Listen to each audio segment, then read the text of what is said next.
Hello, hello. My name is Mehdi Raymond. I'm not your usual host for Aaron Knoll. I'm filling in for today's match, and we have a very exciting one for you guys today. Some really great competitors, both of whom I've known for quite some time. An OG and, well, they're both OGs if we're going to be quite frank about it. So I'm just going to jump straight into it. But before I do want to introduce you guys to this channel if you guys haven't been here before. This is Movie Battleground, where we just debate movies. Whether they're right or wrong, that's up to you and the judges to decide. Now, before we start, if you do want to check out some of the previous matches that have gone up, we recently had Jay Burns and Henry Sanchez go up.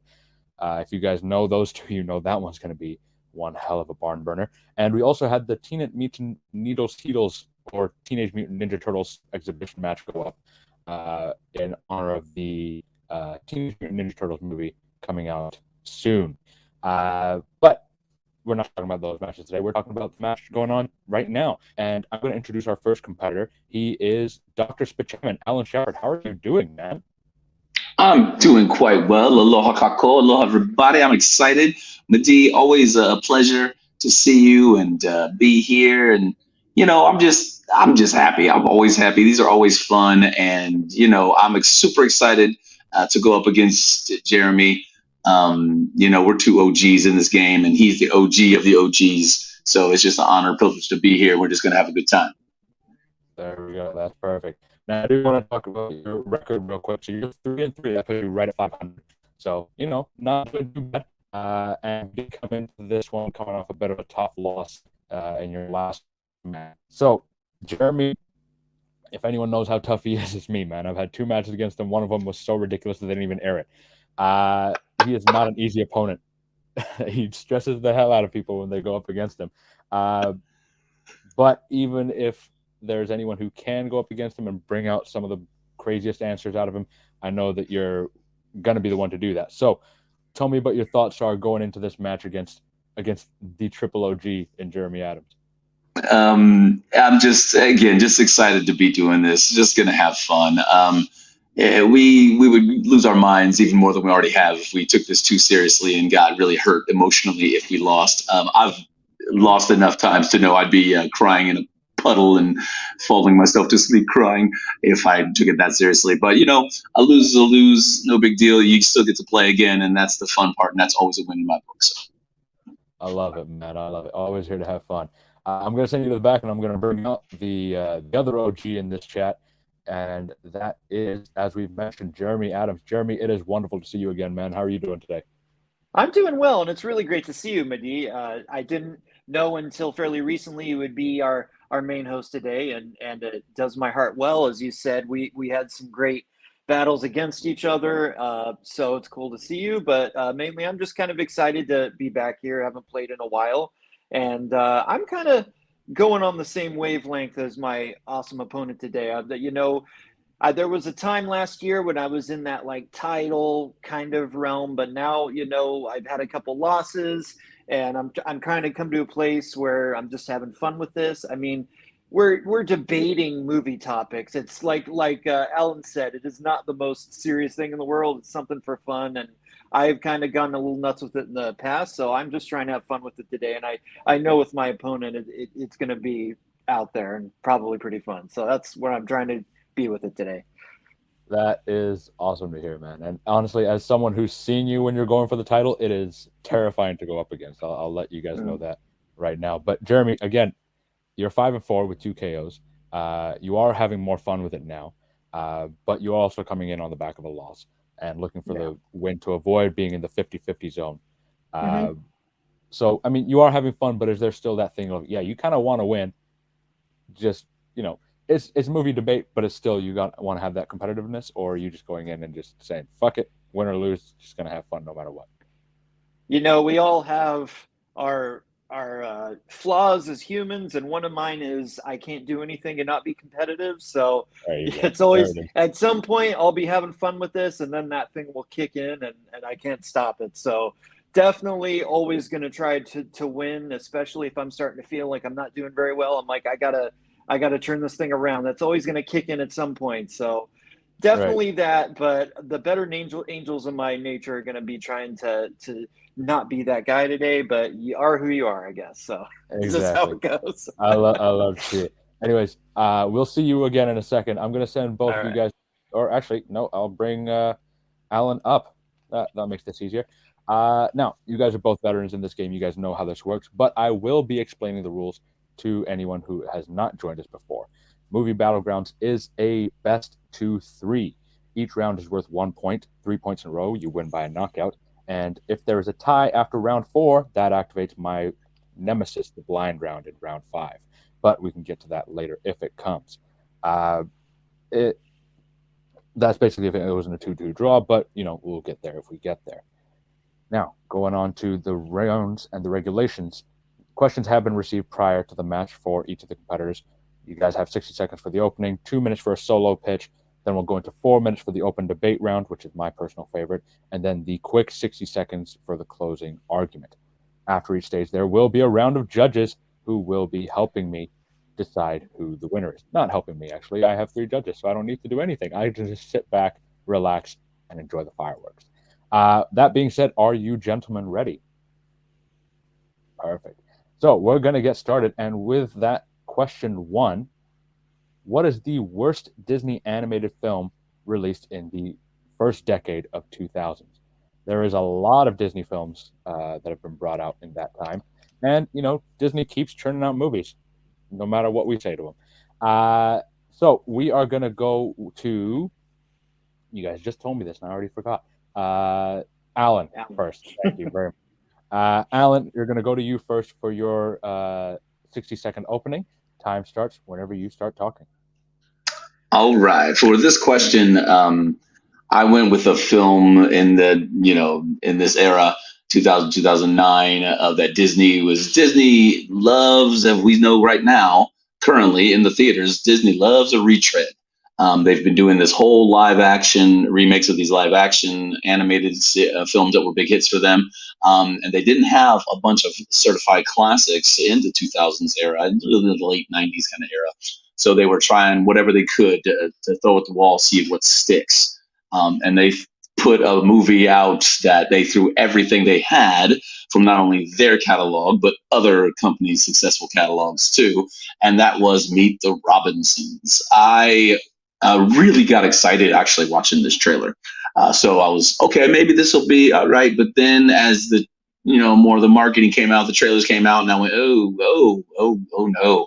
And then I went, being a big Disney fan, especially an animated fan, went to it and I remember being very disappointed. All right. So just to know for the usual timer, wasn't able to put it today. I have time going on in the next, so don't worry about it. So Meet Robinsons from Dr. Spaceman. Now we're going to go to Jeremy. Everything good there? Your camera's flipping back. Yeah. You're breaking up a little for me, Madi, but everyone can hear me okay? Yeah, that might just be my end. I think so. I'm good. Recently. All right. So I'm going to go to you next. The worst Disney animated film released in the 2000s. I'm starting whenever you start talking. All right.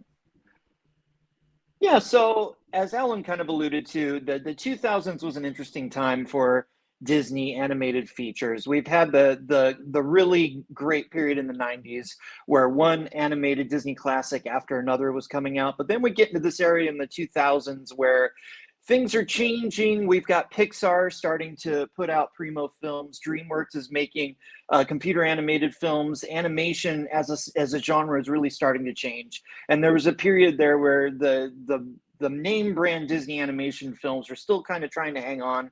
They're doing traditional animation still before they started when we get to Alan's film, they start going into the CG animation. And one of the very last animated films they made in the 2D style is called Home on the Range. This film came out in 2004. And I think there's so much to talk about with this one because of all the films from this period, I think it's the one that's the easiest to forget. This is a film that was basic. Oh, there we go.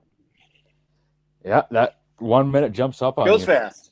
Yeah, but that's all right because now we have the 2 minute round coming up next. So both of you guys will have 2 minutes to further expunge on what you guys were just talking about.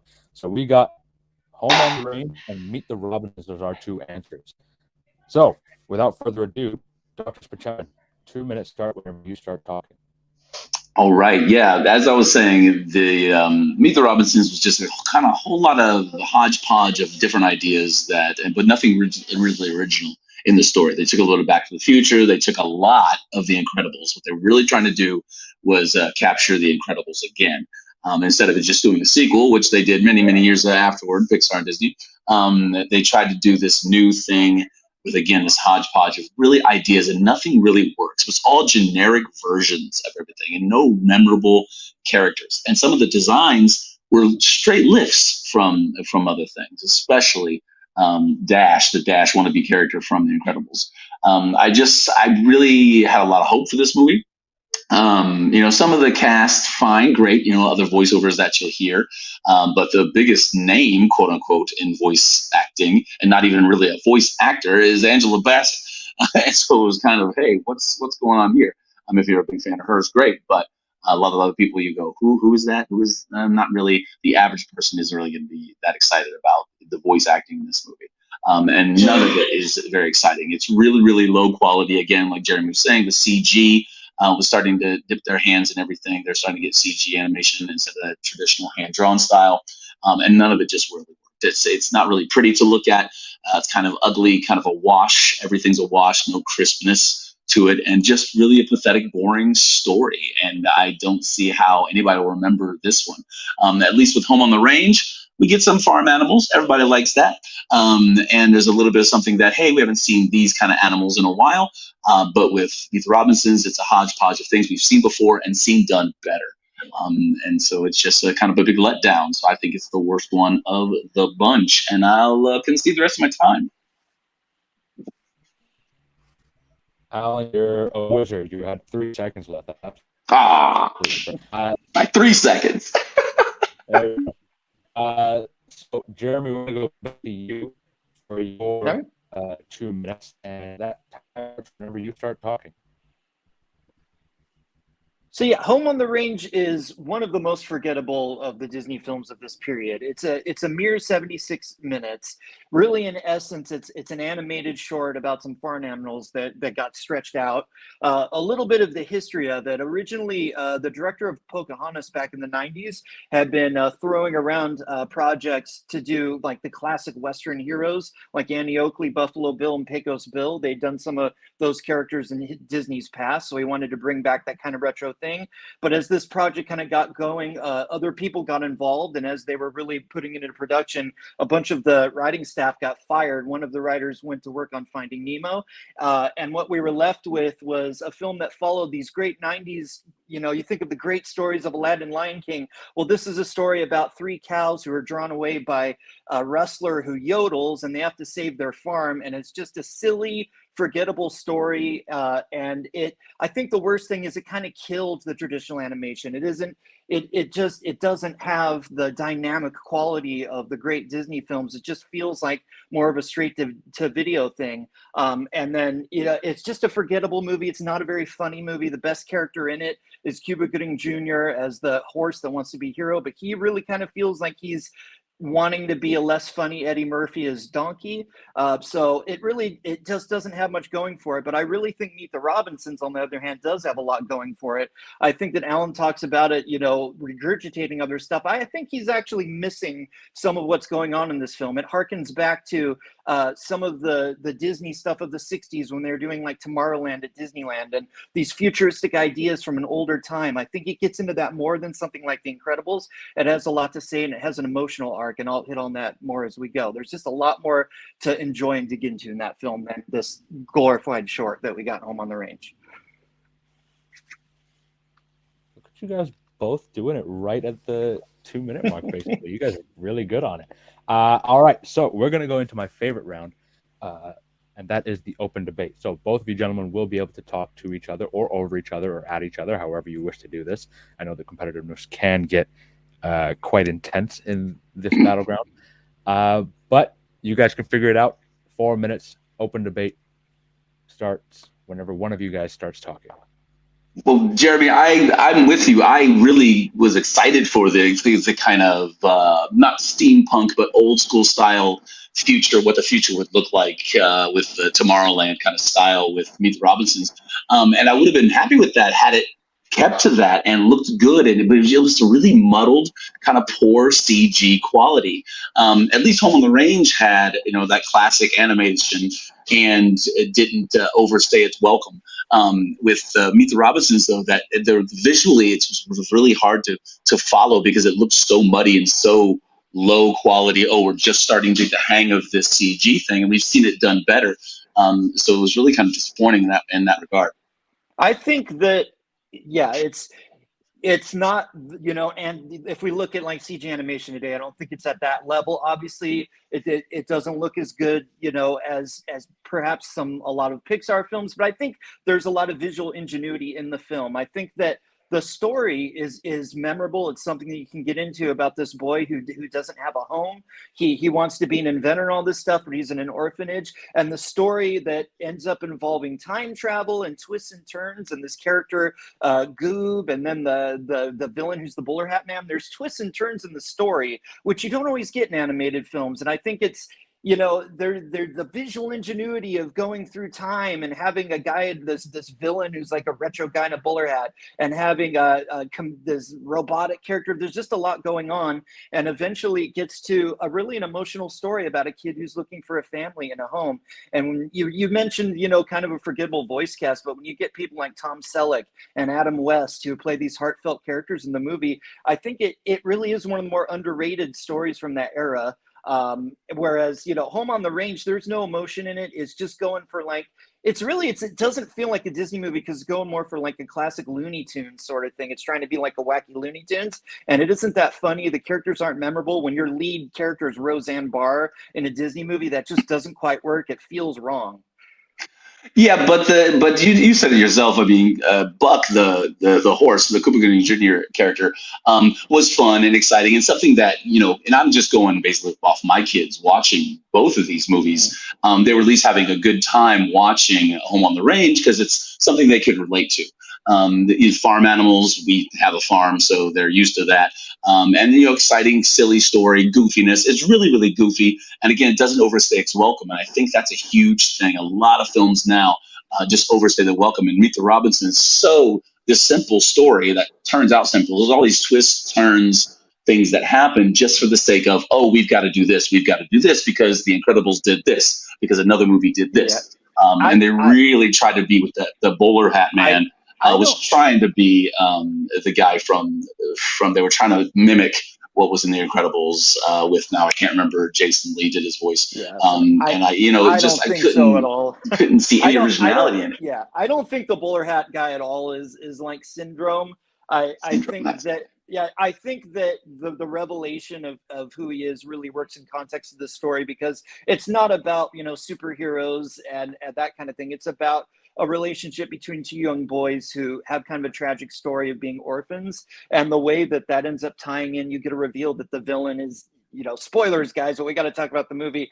The villain in the movie, who he thinks is just this crazy guy in a bowler hat, actually turns out to be his friend who has harbored all this jealousy and resentment over the years. And I think that is something that kids can relate to. You keep saying overstuffed. Meet the Robinsons is still only 90 minutes, and I think that the twists and turns and things in it keep you involved. The time travel, bringing in a dinosaur from the past, I think that stuff is so fun. Oof. Wow, that was quick. I know. Yeah, right? You guys did so well on the 2 minutes, and then all of a sudden it was just back and forth. Yeah. I love it. This is perfect. So if you guys are as stressed as I am trying to figure out who's going to win this, guess what? We have 1 extra minute for both of these guys to close it out and tell us their final thoughts and try to sum up what they talked about. So we're going to go back to Alan for your 1 minute. Time starts whenever you start talking. I think the twists and turns that they tried to do in Meet the Robinsons would have worked had we not seen it before. And that was the big thing. It was about these, about that seek for family. Who is your family? Well, Disney, one of the good things about Disney films is you're always finding who your family is, surrogate families, people that you wouldn't expect to be your family. I mean, most Disney stories are like that. So the problem with Meet the Robinsons was we've already seen this a million times through many other films, and it just wasn't interesting enough, at least to hold my interest, my kids' interests. And it's really disappointing. And when it's kind of a sloppily done CG, when we know they could do it better, Pixar was doing it better. Disney himself was doing it better, and it just kind of ruins it and overstays its welcome.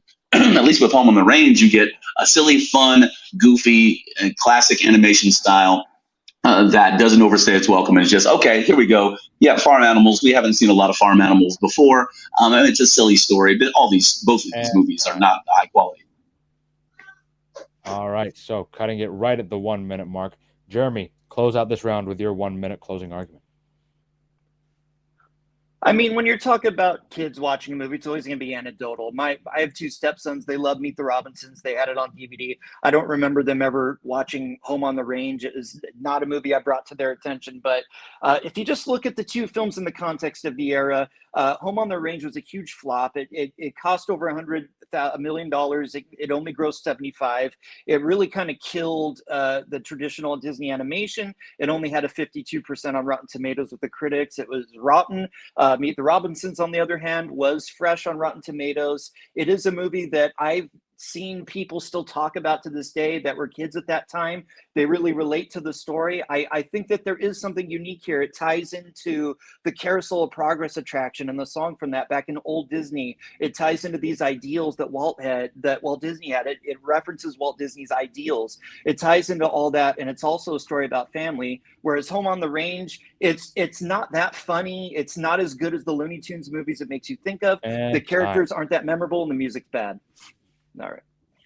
All right. Thank you, gentlemen. I'm going to send you guys to the back and bring out our judges. I'm going to stay off camera just because my Wi-Fi has been acting up. But great round, both of you. Excited to see what the judges decide. All right, judges. That was one hell of an intense match. Now, I'm going to remind you of the question. What is the worst Disney animated film released in the 2000s? That includes 2000 and 2009. We have Meet the Robinsons versus Home on the Range. Jonathan, I'm going to start with you. Who gets your pick and why? Okay, then. That was somewhat... I was going to say, judging some of these answers a little bit, they're for some very different ways that their films are sort of not sort of the best decade for Disney and their anime films around that time. You got one with Home on the Range. It basically kind of killed the 2D animation division a long time, kind of killed it. You got the other hand is trying to start out with the CGI stuff with influence at the time we Meet the Robinsons or Out Selection. Arguments though, although majority of them are debating though, I felt like it was never have I felt like it was basically trying to do two halves of the argument. One of them is sort of got it through, and the other is do have got it through, but it doesn't have sort of to it. To me, the first one I will give my point to slightly is I'm actually going to go with Jeremy with Home on the Range. Though I think he pointed out some good counter defenses for Meet the Robinsons, though, including the one that counters Alan's point of it didn't have sort of modify of it. Well, Jeremy responded to that. It's sort of like the messaging around the Caravan of Infinite with Walt Disney's phrase keep moving forward throughout the movie and basically sort of the future aesthetics when he point more examples for Home on the Range is really the film just doesn't 100% work and none of the comic kind of landed. So I will give my point to Jeremy. All right, so Jeremy gets the first vote. Excuse me. Nick, we're going to go to you next. Who gets your vote and why? Yeah, this was a tough match. Surprisingly, they kind of went back and forth on one point versus the other. I ultimately decided to go with Alan. I think that his point about experience with children and how they kind of would enjoy something like Home on the Range versus Meet the Robinsons is kind of telling for the time. And I don't think that Jeremy's point that Home on the Range was a bomb really holds much water because they were both not that successful. This was a very dark time for Disney, so I ultimately decided to go with Alan on this one. All right, so that means we got one for Alan, one for Jeremy right now. So, Zach, you're the tiebreaker. Who gets the point this round? I will say this was a very back and forth, and it was up until probably the last minute that I made my decision. But I ultimately went with Alan more because I felt like he had, while they both had multiple points, I felt like he had more like of the stronger points, especially with the voice cast and the muddy visuals and the kids aspect of it. So just for that, I went with Alan. All right, so with that, Alan gets the round one. Thank you, judges. I'm sending you guys to the back and bringing back our competitors. So, that's question one. We got at least two more, probably three, maybe even four. Who knows? Maybe we'll go on. But this next question, I know, right? This next question, question number two, is a director that until about, 30 minutes ago, I hadn't heard too much about. I knew of his work briefly, but I want to thank these guys for bringing it to my attention, and I want to have them convince me why I need to see more of this gentleman's movies. And I apologize if I'm going to butcher the pronunciation of this man. Japanese accent is not my forte. But what is the best film directed by Takashi Miike? I'm hoping that's perfect. Awesome. Please don't cancel me, Japan. I don't think I can afford that. All right. So on this one, we're actually going to start with Jeremy first. Again, you guys know the timings. 1 minute opening, and then we'll go on from there. Jeremy, time starts whenever you start talking.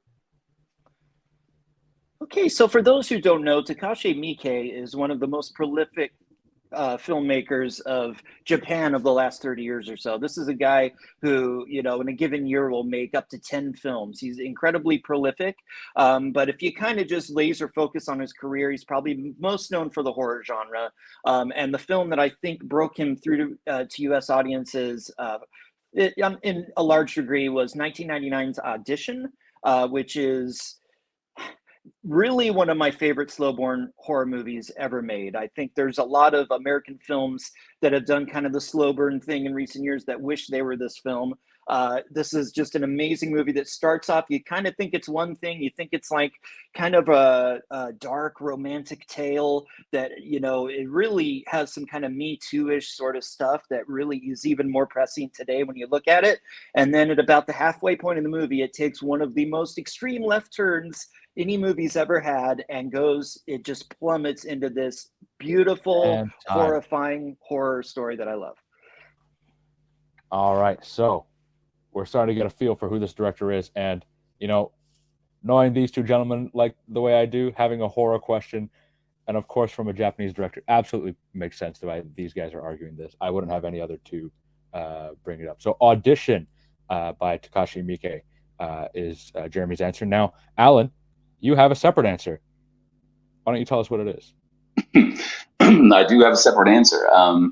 Takashi Miike, Jeremy set it up perfectly. A prolific director. In Japan, he's done so many films, far too many films, quite frankly, than most directors will ever dream of doing just in a 5-year span. He's covered more than most people do their whole career.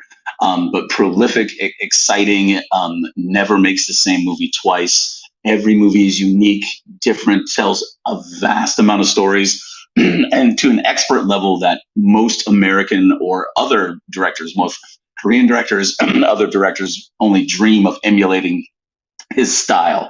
And his style changes consistently with each film, which makes him such an amazing, unique visionary. And the film, I think, that encapsulates all that is Ichi the Killer. Audition is a fantastic, amazing film and one of my favorite films of all time as well.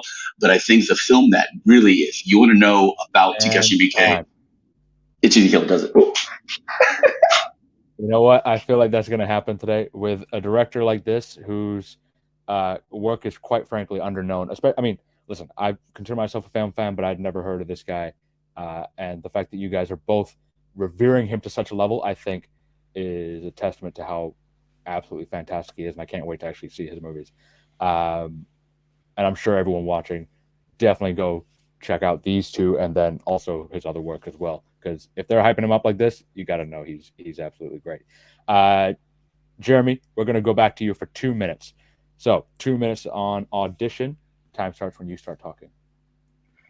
So the basic plot of Audition is that there's a man named Shigeharu who is getting a little old, like he's probably in his 50s or so, and he's actually a widower, lives alone with his son, his teenage son, and he wants to get married again, but he's a very shy guy, and his friend who works in the film industry comes up with this idea. Well, why don't you say that you're casting for a movie and hold an audition and tell these young actresses that, you know, they're going to go in for a part, but in reality you're looking for a new wife. So it's just, to begin with, it's a little icky, and even though we kind of see where this guy's coming from, we feel for him a little bit, we know that this is some weird stuff that he's doing. And then so he's auditioning this different young women who, you know, really, from my point of view, are way too young for this guy. So it's a little weird already. And there's a one woman that stands out named Asami, who he just connects with. And she, like, they start dating each other.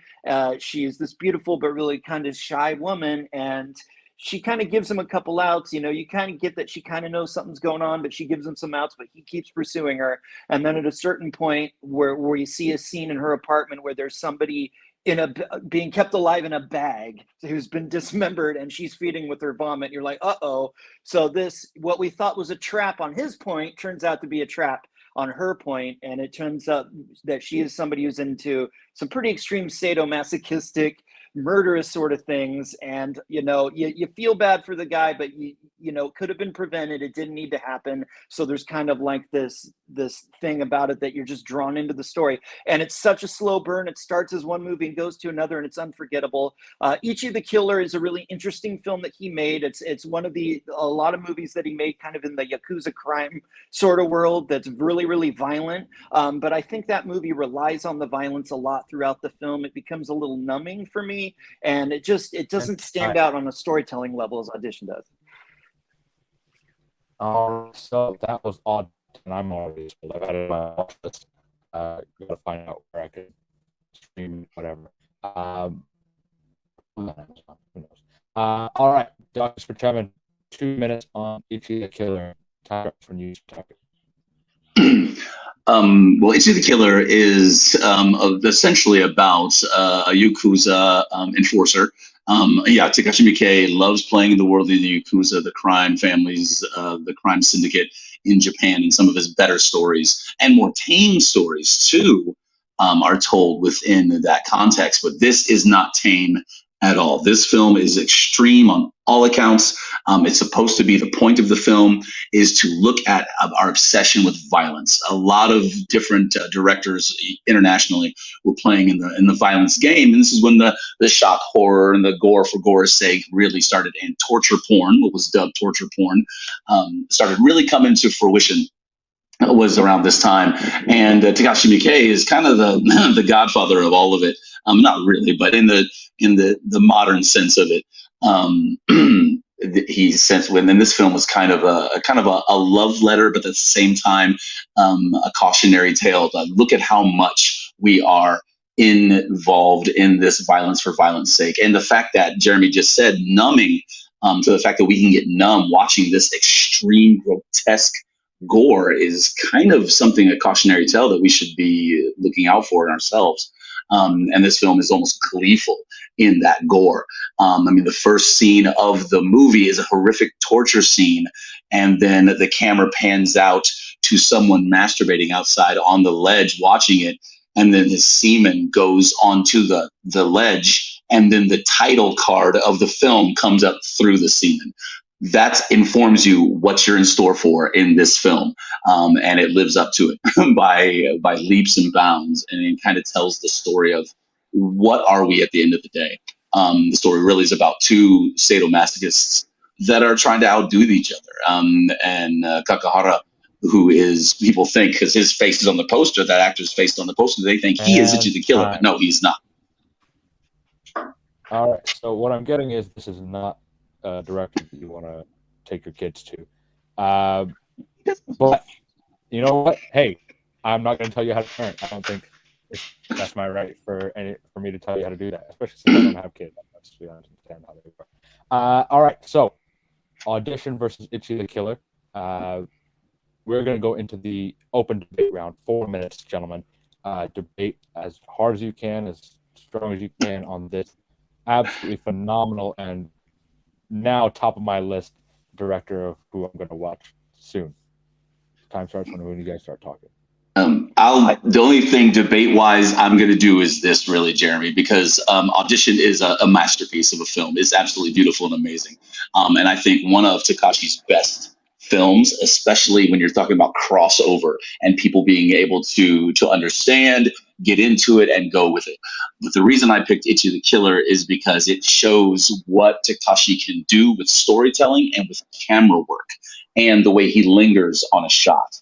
No director really they don't linger anymore on one scene. Maybe Wes Anderson, Scorsese will do it every now and then, but the way Takashi Miike will linger on a shot to an uncomfortable amount of time is really, really amazing. And he can do this quick edits, the weird swipes, all the camera tricks that another director can do. But he plays with all of that in Itchy the Killer, and you're going through a whole smorgasbord of his greatest hits kind of in this story, because the story of these two extreme sadomasochists fighting one another, trying to one up each other, really gets told in that really sporadic but different styles that Takashi is so good at. And this is really kind of a showcase of his talent in one film. I certainly am not going to deny that there is a lot of visual, kinetic craziness going into Itchy the Killer. It's like he just set out to do something really, really extreme, and he puts all of his talents on screen to just keep that freight train of one crazy, disgusting, vile thing after another going on that level. That's cool. But I mean, if you go back to our openings and I was describing the plot of Audition, like, you see what the story is there. Anyone listening to me who hasn't seen these two films immediately sees, oh, okay, I see there's an arc there. There's characters, and there's a main character in Shigeharu who's very conflicted. You can kind of see where he's coming from. You kind of hate him on a certain level for what he's doing, but you also feel he wants to have a new wife to help take care of his son. And you can buy into that. And when the movie shifts and you get all that virtuoso camera work, you get what you were saying, holding on tight on just watching somebody cut somebody's limbs off. And these are characters that you've spent an hour investing in and getting into. I think that gives just more of an impact. It's more of, he's a storyteller, not just a visual stylist. And Itchy the Killer, like, I don't think you've communicated really yet what the story is, because I watched the movie and I'm not quite sure. I know it's these two guys that are doing something, and then people are being mind controlled, and some stuff's real and some stuff's not, and then something really disgusting happen. I certainly got what he was going for, visually, but it's just more of a bombardment than like a master storyteller.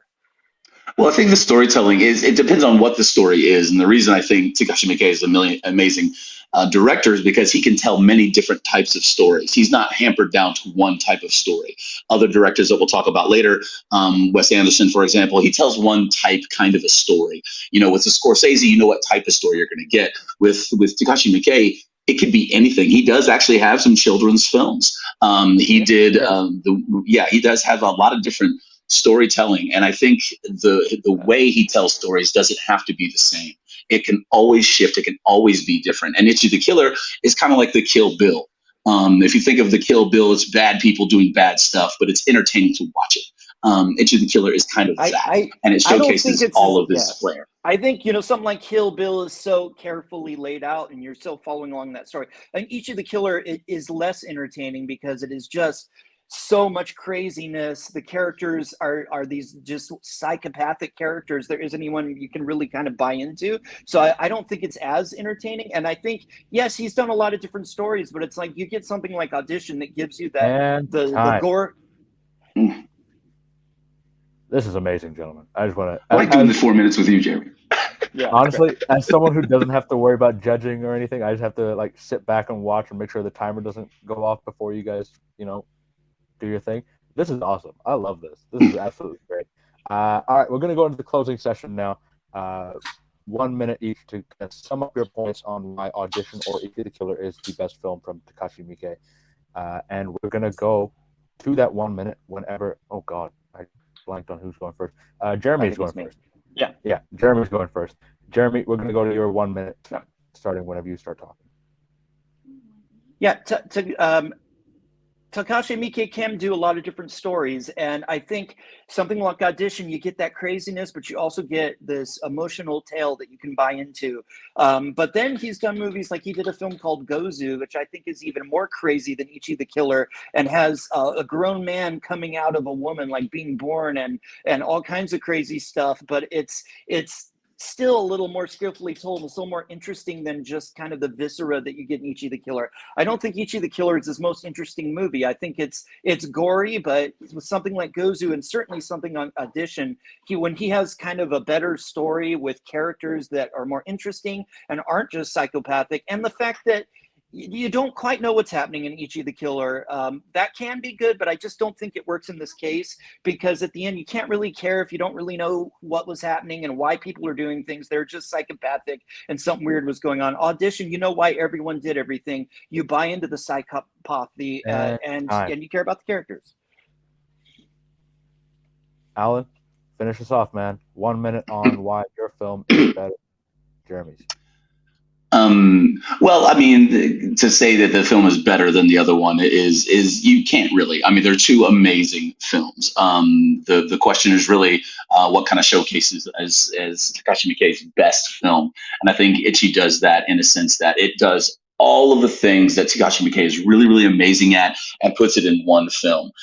Yes, the story is different than Audition. Audition is brilliantly told, but it is a slow burn. So it's Takashi Miike doing a slow burn film, and some of the madness and the really unexpected things, the shock value stuff, does happen in it. But Ichi the Killer goes, hey, look, this is what we're doing. And this is how I'm going to take you on this journey. You got to trust me. And if you trust me within the first frame of the first scene of the film, then you're with me on this ride and let's go. And I'm going to tell you this story of these two competing sadomasochists and what they're doing and why they're doing it. Because at the end of the film is an amazing twist on, oh, this was really me the whole time. Honestly, gentlemen, I could have you guys discuss this for the next hour and a half. But I think Aaron would prefer me to ask question 3 and possibly 4 if we need to. So I'm going to send you guys to the back. Again, absolutely wonderful round. Thank you guys so much for introducing me to this and to our viewers as well, but also just for a hell of a debate. Thank you guys. Now, let's send you guys to the back here real quick and bring on our judges. All right, so a hell of a match so far, gentlemen. We're going to focus on round 2 now. Nick, I'm going to go to you first. Briefly, explain to me who you have as your winner for this round and why. So yeah, another tough fight. Shockingly, I've not seen either one of these movies, but I think that it kind of went going back and forth for me for a little bit. I decided to go with Jeremy because I think the point that he started to pull away and kind of top the argument was when he was talking about how Audition as a film, it just kind of gives you everything and is, in terms of storytelling, just really well told. And the fact that Alan kind of helped him out by saying that it is a brilliant film. So I just decided to go with Jeremy on that. All right, no, fair enough. And yeah, that's completely fair on you to go that way. Zach, same question to you, man. What is your choice for who wins this round and why? I actually went with Alan again for this question, and the simple point is he sold me more on his movie and more on the director and his style than Jeremy did. I felt like Jeremy, like he talked so much about like the plot of his movie, and I feel like Alan was able to like branch out more with more examples of why his movie was better. Completely understandable. And it's, again, with movies like this that majority of people, especially on Western Hemisphere, have not seen, sometimes it's just whichever one you feel like you're more inclined to watch after the guys debate it. So that's completely fair. That brings us to 1-1. John, we're going to go to you. And briefly, if you can tell us who got your pick and why. Well, based on the synopsis for both these movies, and personally for me, I might not see them, but both kind of depressing for both areas. And someone who never heard of this filmmaker, two of the points of very unique pitches that base one the film is, what they are, and the meanings and the themes behind those movies. And I appreciate for both of you to point that out there during the main argument. But for me, I think someone just really pouring on the question, well, slightly for me, is I had to put on my point to Jeremy, because he put out why audition is basically the idea, the sort of the theming behind it is sort of more sadly relevant right now today. And basically he just pulling the good little counters on Alan's point for ET, and also Alan's key maybe early on throughout the argument, the match, he even just slowly kind of admit like that film sort of the best. I think that's one little knock on Alan's part, though. This kind of stumbled throughout the match. He got very closely to come back with that, but I think Jeremy just put on a little tighter in the end. So I'll give my point to Jeremy slightly. Sure thing. And for those of you guys keeping score at home, that brings us to a tie. So we are at least going to go to round 4, possibly the harrowing round 5 if we need to. But thank you, judges, for your discussion. I'm going to send you guys to the back and bring our competitors back for question number 3. All right. Now, we're going to go to a viewer-submitted question. So, as some of you guys who know this show and how we've been running things, we do sometimes accept viewer-submitted questions. Right now, we have quite a bit of a backlog, so we're not taking any new ones at the time. But if you know the email from a previous video, I guess there's nothing really stopping you. This question is submitted by our very own Austin Howell. And the question is, what is the best Universal Classic Monsters film? Now, there are a lot of these films, and some of them are getting remade. I still argue that the best remake of any of them is The Mummy with Brendan Fraser, but that's an island I'll die alone on if I have to. But we're going to go to the competitors. We're going to ask them what is their personal favorite of the Universal Classic Monsters films. And we're going to start with Dr. Spaceman. Alan. Woo! This was easy for me. As soon as I saw this question, I got excited because my favorite of these films, and I think one of the greatest films of all time, is Frankenstein, the 31 Frankenstein. I think it's a beautiful work of art. It is everything a film should have been, especially at that time. And it was, you could see the sets behind the paint jobs on the curtains. It is just fantastically beautiful. It is a work of art. This film is beautiful from start to finish. It tells a really condensed, concise story. Man's arrogance, and it's just be careful what you wish for, be careful what you create. I mean, it tells everything. All of those cliches started with this film. The makeup design, the designs of the sets. I mean, everything in this movie is perfect. It's absolutely haunting and beautiful. And talk about a fantastic ending. Just everything you could want in a film is in this movie. Hey guys, you notice that we have a timer now? That's crazy. Also, I do want to correct you, Alan. It's pronounced Frankenstein. I think you're using the wrong pronunciation on that one. Now, Jeremy, you have a separate answer that you are about to tell us about. So why don't you go ahead and start your 1 minute on your film? Well, it's interesting that we're talking about horror films and classic films, because I'm going to talk about a totally different genre of sci-fi for a second and say, you think of great classic movies, you think of Star Wars. What a great, groundbreaking, memorable, all-time movie that is.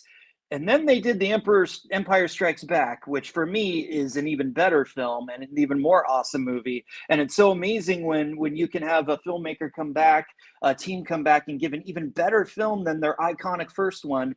And that's exactly what you have in the case of 1935's The Bride of Frankenstein, which is the sequel to Alan's film, 1931's Frankenstein, again, directed by James Whale.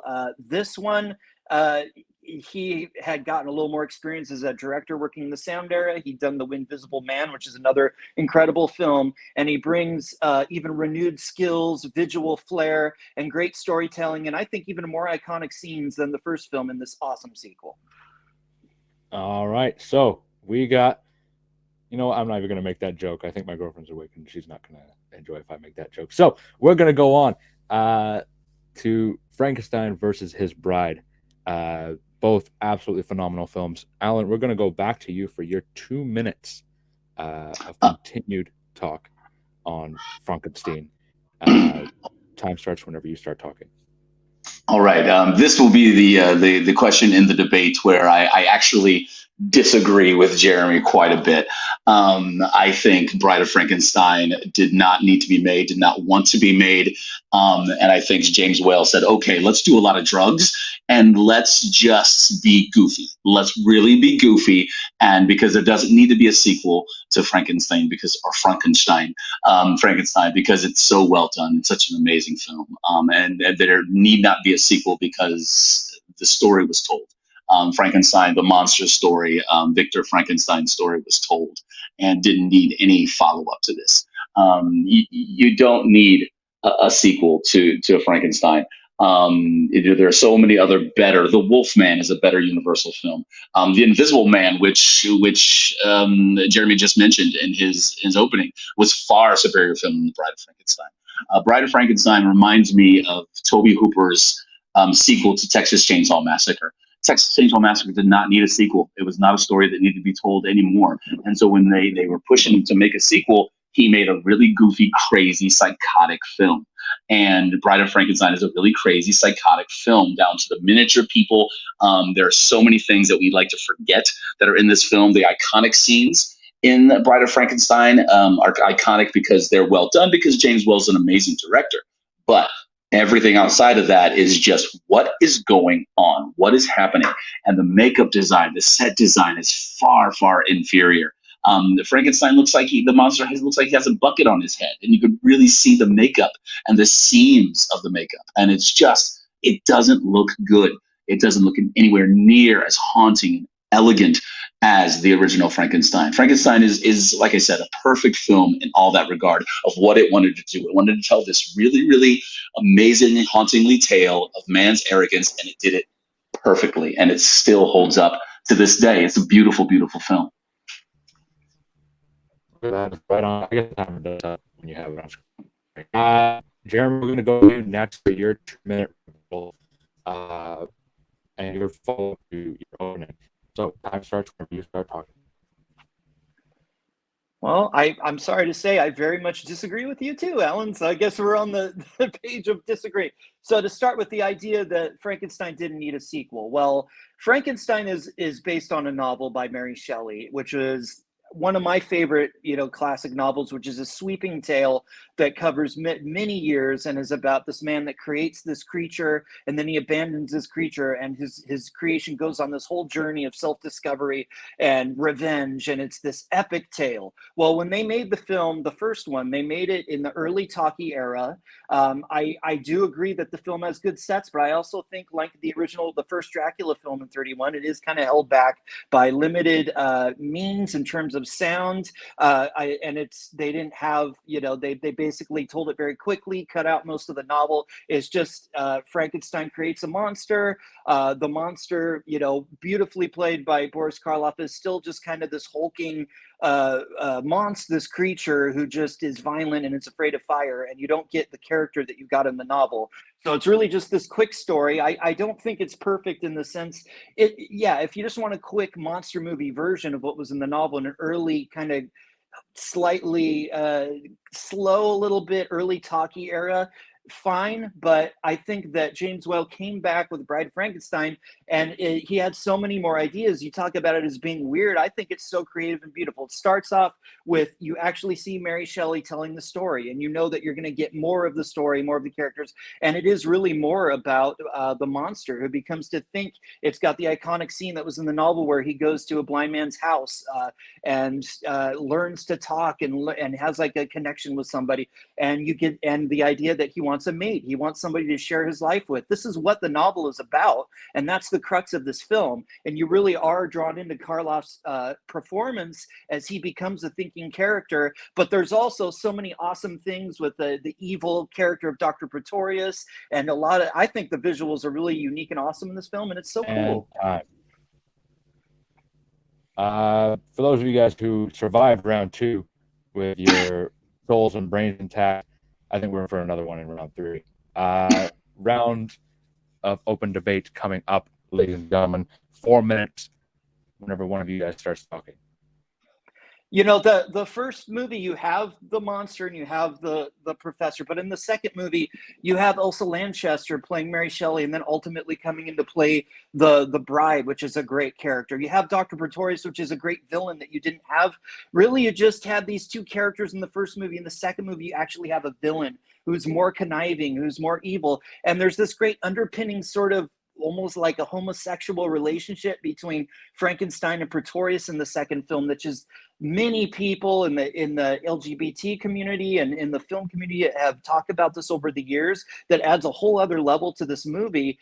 There's so much going on in it, and the idea of the monster just wanting to be loved, just wanting to have somebody care about him. And then when the bride at the end looks into his eyes and there's nothing there, and it's this tragic thing, I think that that's even a more powerful and iconic ending to go to than even in the beginning film, where it's just, you know, the townspeople chase him and he dies in a fire. I think you're more emotionally invested in the first movie is more the Victor's story, or actually Henry Frankenstein as they rewrote it. It's more his story. I think the second one is more the monster's story, and I think Karloff is able to really branch out. And I disagree with you about the makeup. I think maybe it was a little more streamlined in the first one, but I think they did something that allows him to emote even more. And I don't find it looks bad or anything. I think he looks awesome in the second movie as well. And what about Manchester? What a makeup! The hair is so iconic. The hair is iconic. I mean, it's an iconic look. I mean, no doubt, because James Whale's a very good visual storyteller as well. So yeah, she looks great. But the whole opening with her as Mary Shelley going, "Oh, this is the stuff we wanted to tell you. So, but we're going to tell you now." That's all fine and good, but you didn't need that. I think what the original Frankenstein does is streamlines the story of what it's actually about. It's actually about man and man's hubris. And that's what it is. It's about this doctor. It's about what he wants to do, and should he do it? And humanizing the monster, you cannot get any more humanization of that monster than when he kills that little girl in that pond. That is one of the most heart-wrenching, amazingly, breathtakingly beautiful, tragic scenes of all time. It's amazing, and you don't need to cheapen it by making him a horny guy in the next film. I really think him trying to be nice and trying to understand what life is and being nice and trying to be friendly, and then it ends in such a horribly tragic way. And when you see that recognition on his face, it's just beautiful, and I think it's well better told than that second film. He's really just kind of a hulking child in the first movie. He really didn't understand what he had done.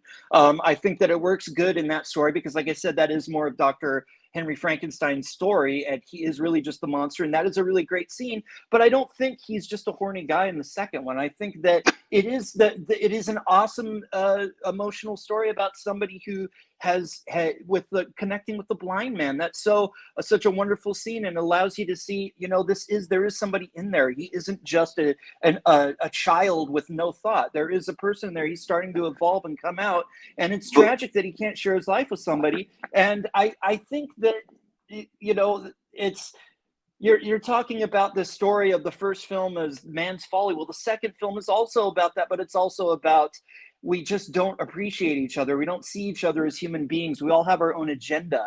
And I think that comes through even more in the story of the monster. And I'm more engaged in that story. I think that story is better told in the first one, and without all the filler and all the goofy weirdness of what happened in that second film. It's so goofy. There's some really goofy scenes with all the miniatures and the craziness. It's wild. Gentlemen, I really hate to do this, but I have to ask you guys to have one more minute of discussion on this, and then that's it. Honestly, if you guys started a podcast about just these last two questions, I'd be your number one subscriber, hands down. This is absolutely phenomenal. But that being said, this is a show that we do have to run, and I'm not officially the owner of this channel, so I can't decide how we do this. 1 minute final closing arguments, and yeah, you guys do that while I go grab a tissue to dry my eyes from all the emotional feelings that you guys have made me feel discussing these movies. Alan, you're first. Sorry, that was on me. All right. I think the original Frankenstein tells the story of Frankenstein, the story of the monster, the story of the doctor, in a perfect way that doesn't need any follow up. From every aspect, it's really a gorgeous film, both emotionally. You do see a humanity in the monster and a realization of what a tragic moment can be. And the doctor also going, "Oh no, what have I done?" Yes, the townspeople are involved and they become kind of the angry mob. But we've seen after all of the riots, after all of the January 6th, all of what these crazy, mindless mobs can do. They're not going to put this monster on trial. They're not going to put that doctor on trial. They're going to go and go crazy. So it relates to us as humans, I think, even now. I think it's amazingly incredible allegory for all people involved, and it didn't need a follow up, and I think it's still the best of the Universal monster movies. And time, Jeremy, close it out, man. Finish this off. The original Frankenstein also had an introductory scene with the man just coming out and telling you about the movie. Bride of Frankenstein gives you a wonderful opening with Mary Shelley saying, "Oh, that first movie didn't give you everything. Let's tell you more of the story that was in the novel," and it does that. And I think that the idea that in the first movie, Henry Frankenstein is just kind of a one note. He creates this monster and he's obsessed, and now the monster is going to come back and get revenge. That's all you get. But in the second movie, he feels conflicted about what he did in the past. He's manipulated by this other Dr. Pretorius, who is such a great villain. And I think all of the little flights of fancy with the doctor creating little creature, Dr. Pretorius, and all of this stuff, it gets you more involved and it makes you think, wow, I don't know what's going to happen next in this film. It isn't just a monster movie. And I think there were like the three iconic scenes in the first film, but in this film with the blind man, with Pretorius, and with the bride, one of the great finales ever, you just get so much more, and it's so much more involving and well made. All right. Judges, good luck. Viewers at home, you guys are lucky. You don't have to decide anything. You guys just get to witness what the judges say. But thank you, gentlemen, for another amazing round. Let me send you guys to the back real quick and then bring out our judges. And Zach, what a round, number one. Try and sum up who got your point this round, and briefly tell us why. Actually, I'm going to echo what you just said. It was an amazing round because I had one person on my board and I changed it just because of the final minute. And I ultimately went with Alan for this one, more because other than the fact that he said the Bride of Frankenstein didn't need to get made, he brought up that this movie had more meaning behind what they were showcasing. And just for me, just having more meaning relating to what's going on now, that stuck with me more than anything else in the match. Completely fair. So Alan gets one vote. Who is next? Oh no, it is John next. John, as quickly as you can, what do you think about this round? Who's getting your point and why? To Alan, because he actually point out more ways with Frankenstein than Jeremy does with The Bride of Frankenstein. Like, again, both great movies, but I felt like Alan pulled up a more of a concise argument on me, so I just got my point to Alan for Frankenstein. All right, that's 2 votes for Alan. So Nick, unfortunately, we don't need your opinion this round, but you know what? Show us who you had. Show us just for fun. Show us who you had. Alan. All right, there you go. Absolutely brilliant round, gentlemen. Thank you again, judges. We're going to put you guys in the back, and we're going to move on to the potential last question, unless Jeremy gets the win here. And the final question of today, of the established rounds before we possibly go to the blind rounds, is in the category of Wes Anderson. I know, right? It's terrifying. And I'm just going to jump right into it. If Wes Anderson had to direct a film in an established franchise, what franchise should it be?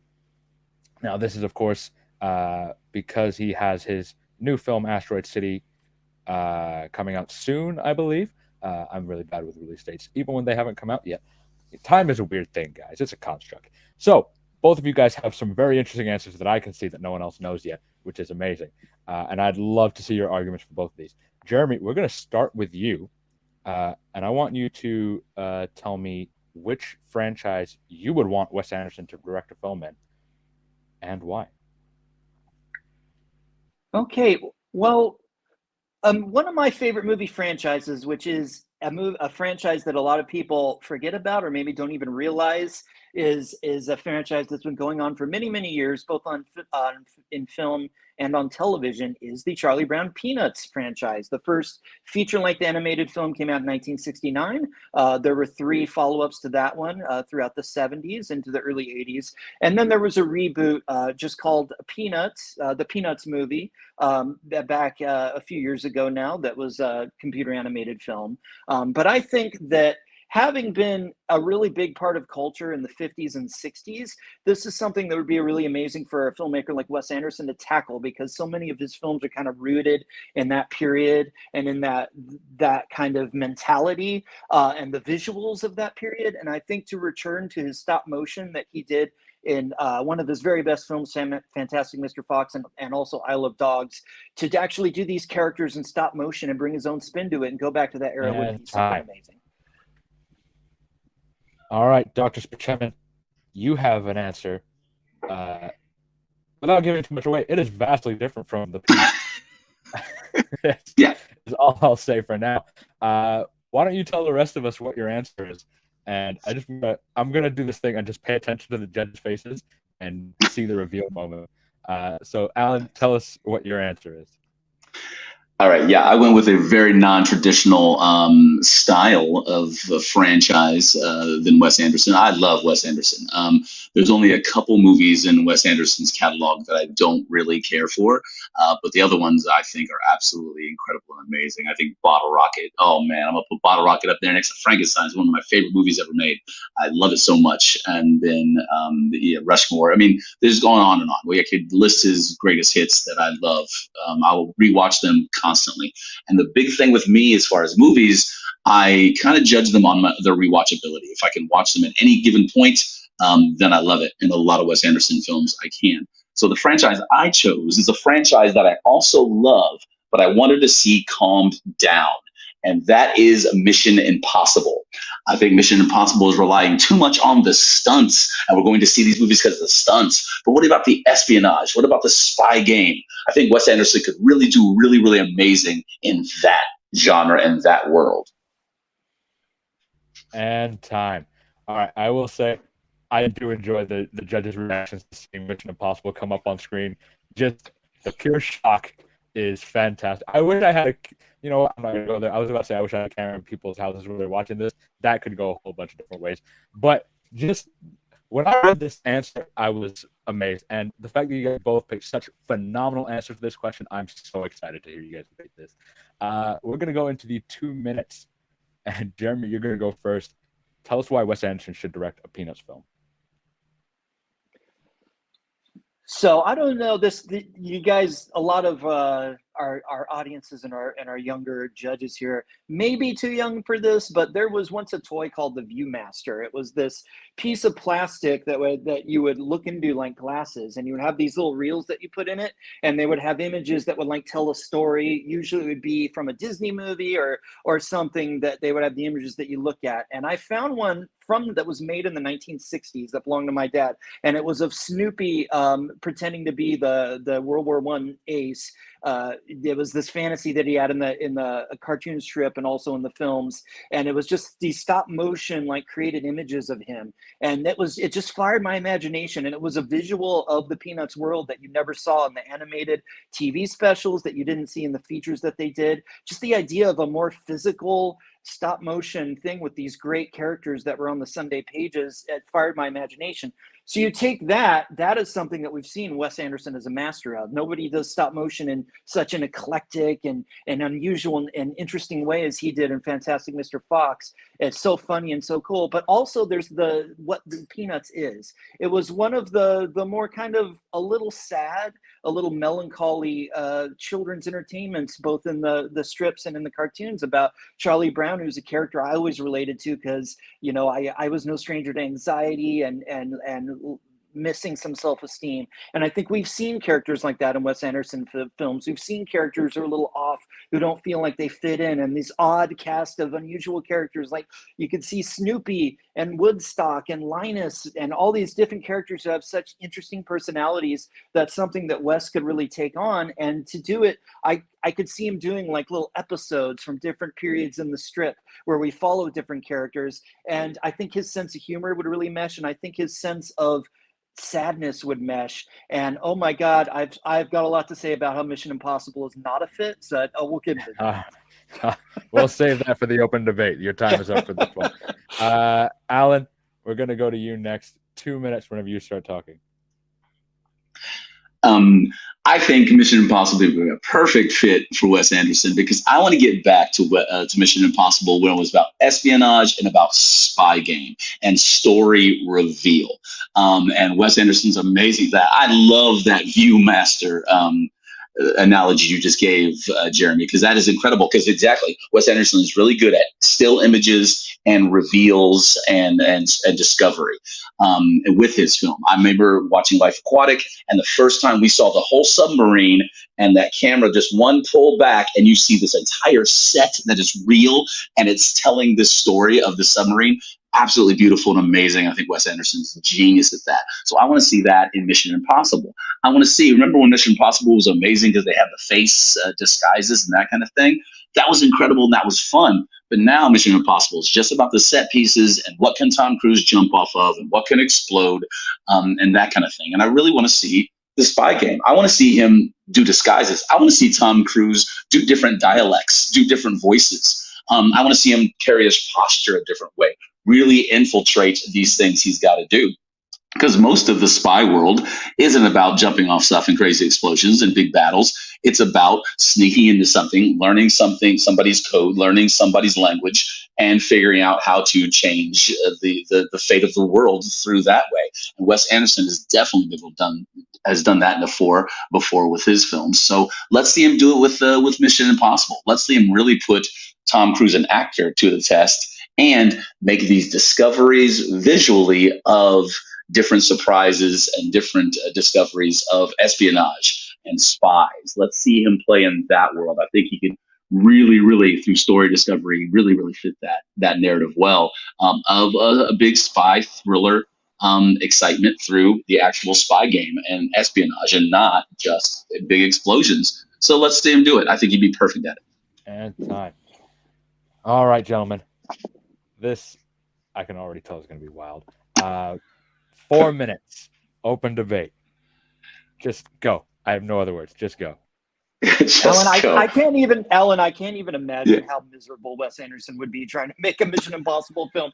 This is the Tom Cruise franchise. Let's be fair. This is like Top Gun. We think Mission Impossible, we think Tom Cruise. This is his baby, and none of the films, or particularly as the franchises have gone on, is really about the director. It's about somebody who can work with Tom Cruise and support Tom Cruise's vision. And I think if Tom Cruise wanted to go back to do more of the espionage stuff as in the early films, great. I personally love the action set pieces. I think that Rogue Nation is just one of the great action movies, so I'm not complaining. But if we wanted to go in that direction, I think Tom Cruise could find a filmmaker to work with that could do that.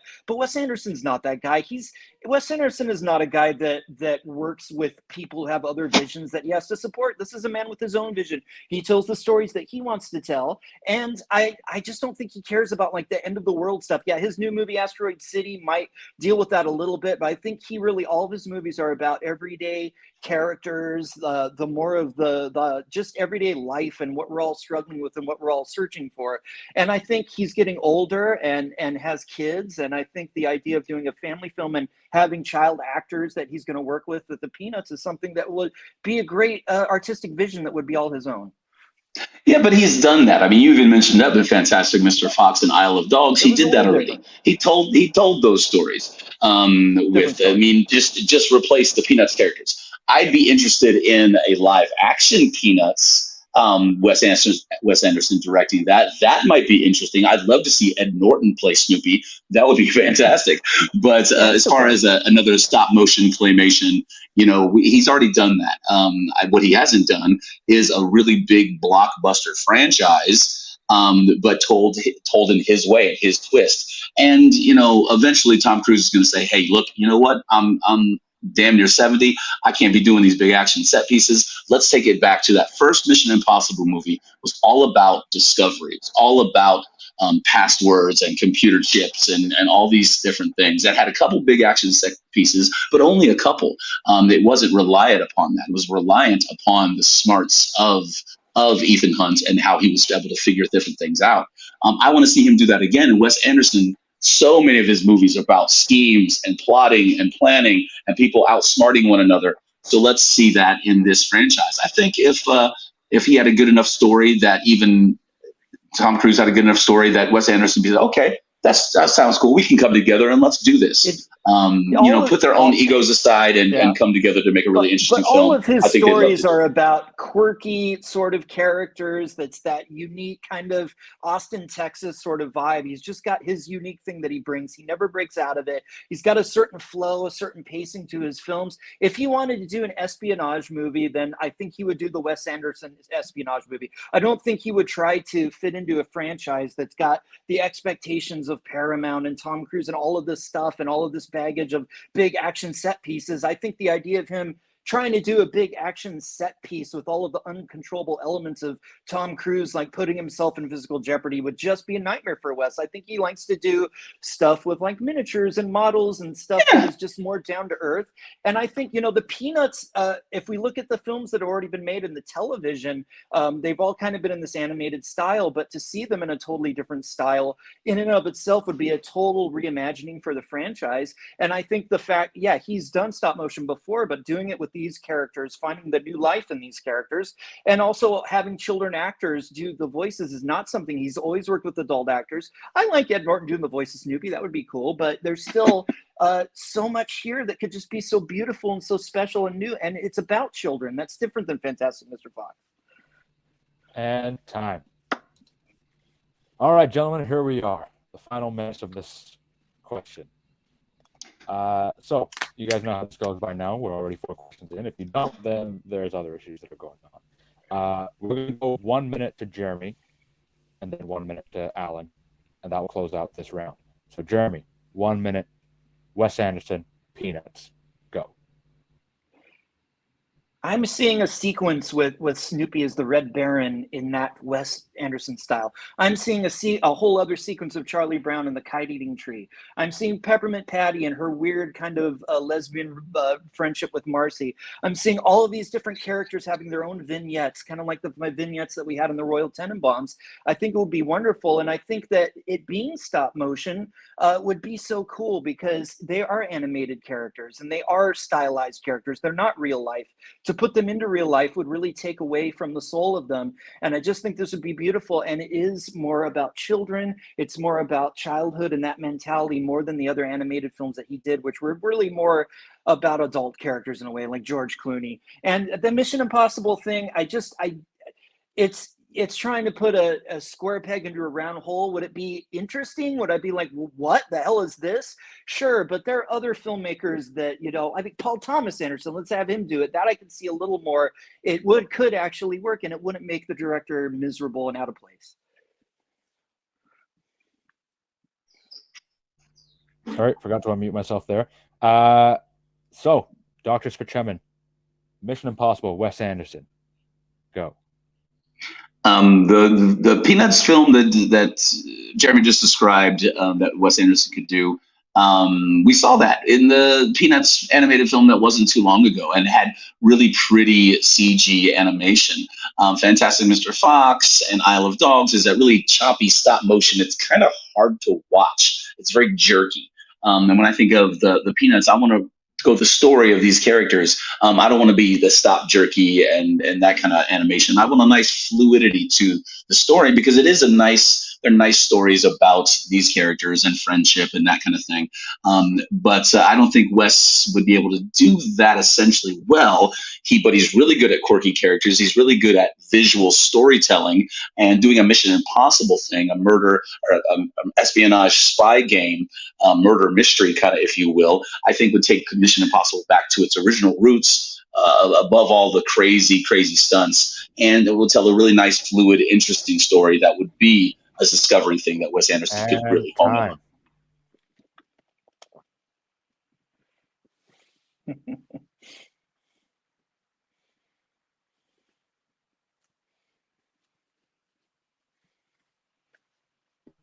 All right, I'm gonna myself again. There he is. I hear it now. What else, real quick before I send you guys the back, Jeremy, favorite Wes Anderson movie of all time? Mine is actually Moonrise Kingdom. All right. That movie connects with me. And same question. Royal Tenenbaums. I mean, I think Bottle Rocket is a better movie, well made, but Royal Tenenbaums is my favorite Wes Anderson story. Fair enough. I'm Grand Budapest all the way for. Love me some Grand Budapest too. What a fantastic filmmaker. But I'm gonna send you guys to the back now and bring out our judges, and we're gonna see what they have to say on this topic. Gentlemen, two very distinct answers to this question and very distinct arguments as to what kind of movie would be made. Throw out whatever thoughts you had before when you found out what the answers were, and just base this on the arguments that were presented in front of you. John, we're going to start with you. Quickly tell us, based on the arguments, who was your pick for the round and why? In all seriousness, I'll give my point to Jeremy for Wes Anderson. For me, I think it's more the filmmaker's sort of wheelhouse with this type of material than Mission Impossible, so it's more clear than without sort of forcing going to a franchise. And maybe the filmmaker's not 100% comfortable with. So I'll give my point to Jeremy. All right. Nick, we're going to go to you next. Who gets your point this round and why? Yeah, this is a weird round. At first I thought that the Peanuts pick was a little out there, especially because I wasn't really sold on the idea of stop motion Peanuts. But I did like Alan's pitch about let's make Mission Impossible more of an espionage thing. However, I think the silver bullet in this round is when Jeremy said that I don't think that this is Tom Cruise's franchise, and obviously, regardless of what Wes Anderson wants to do, if it doesn't jive well with what Tom Cruise wants to do, then it's not going to happen. And there was some pushback from Alan a little bit right there near the end about how weird and awkward the stop motion would look for Charlie Brown, but I think that the spirit of Peanuts fits Wes Anderson better than Mission Impossible, and I think Jeremy hit on that point really well. Fair enough. So that does actually give Jeremy the point this round. Zach, we don't have to go to you. If you want to just show your board, you can. I don't mind. Alan, there you go. But we are going to the crazy blind round. So thank you, judges. Bear with us for just a little moment longer. And I hate to say this, gentlemen, but we're going to overtime. Jeremy, you could take the other point. We don't want to go. I don't want to go. I don't want to go. We got to do it, buddy. We got to do it. I get why Aaron does this now. This is kind of nice watching it happen to someone else instead of having to be the one with the lights on him. But you guys, I will explain how the blind round works very briefly. If I can just find the thing here. So, the blind round, round 5. Players choose from pre-selected topics based on minimal information. You guys will see how this works in just a moment. You're going to be given a specific question after that you will need to debate. And then we'll give you some time, but the people at home won't see that. We'll just kind of do a real cool cut, and then there you go, the time travel. And then you guys are going to debate based on whatever you chose. Now, I personally hate the blind round. I think that's been very much noted. But you know what? I'm not competing, so this is going to be a lot more fun. gentlemen, are you ready for the blind round? If I can say ready for the blind round? Sure. Sure. All right. So here's your prompt, not the question, but the prompt. Now, I will give you guys a little bit of time to think about this because, you know, it is quite a vast category of films. Yeah. Name a film starring or featuring the actor Bill Murray released in the 2000s. Now, this ranges from 2000 to 2009. If you need to Google or Bing or Ask Jeeves, whatever you got to do, you can go ahead. I'm showing my age too. You guys thought you guys were the only OGs in this room. But no, if you guys need a second to pick one out, you guys can do that, and then we'll make it work as it's going along. So a film starring or featuring Bill Murray released in between 2000 and 2009, in that kind of time era. And for everyone at home, whoever answers first, they will go first in the blind round. I mean, I do have my answer. I guess Sure. Go ahead. All right.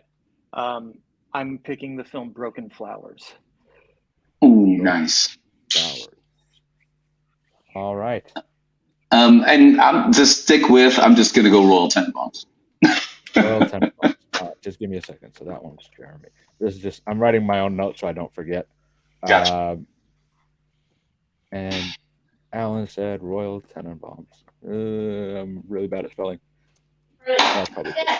All right. So here's the actual question, gentlemen. What is the best film with Bill Murray released in the 2000s? The last time you went with the worst, and I was. And now, right? It's such a tough. This is why this round sucks. Aaron is in the stream, and he doesn't mind me saying it to him. This round sucks, man. But you get some sadistic love watching people compete like this. So, gentlemen, what is going to happen for the viewers at home is, in about 3 seconds, we're just going to start the round. But for you guys, we're going to give you some time. And you guys will be able to go for we'll say a few minutes, and then we'll figure out who wins this round after that.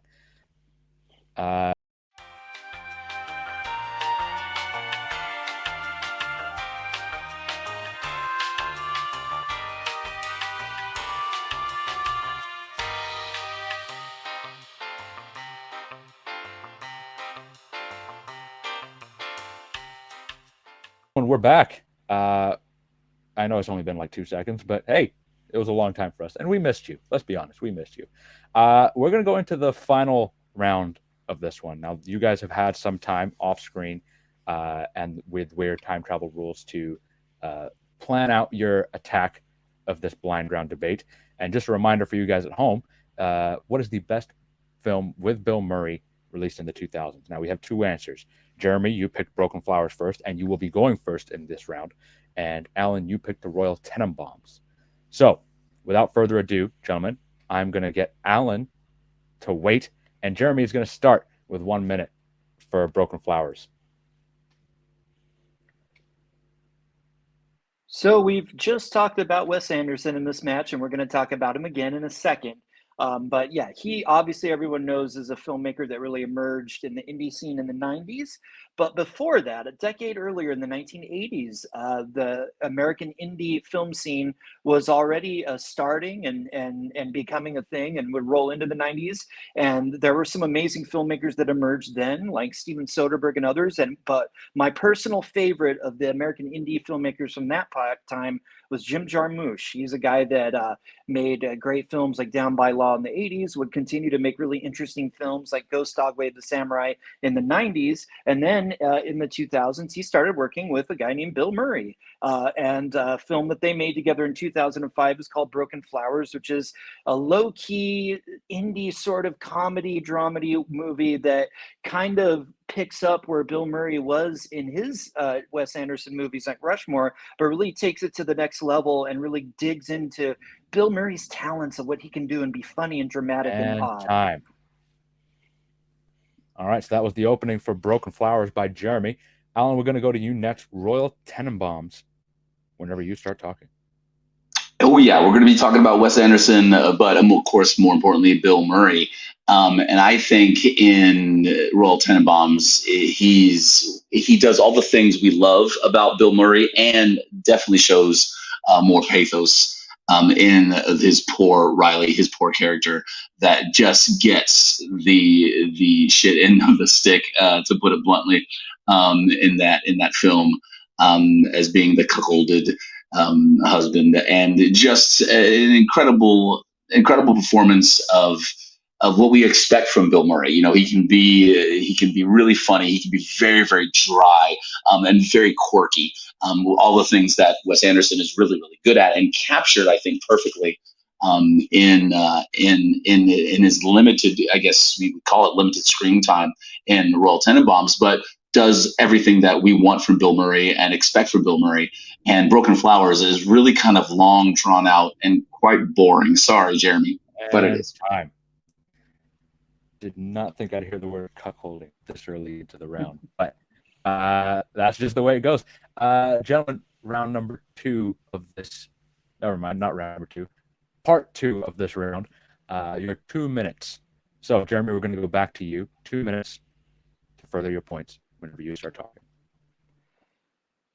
My heart kind of breaks for people that find Jim Jarmusch films and films like Lost in Translation boring and can't get on the wavelength of these films, because I think they're anything but boring. I think that Broken Flowers is a movie that, if you just slow down a little bit, slow the pace that you're used to in a lot of movies, and get into the wavelength of somebody who's dealing with an important moment in their life, but not in a beat you over the head melodramatic way, in a more quirky and funny and very human way, these are really interesting and exciting and dynamic movies.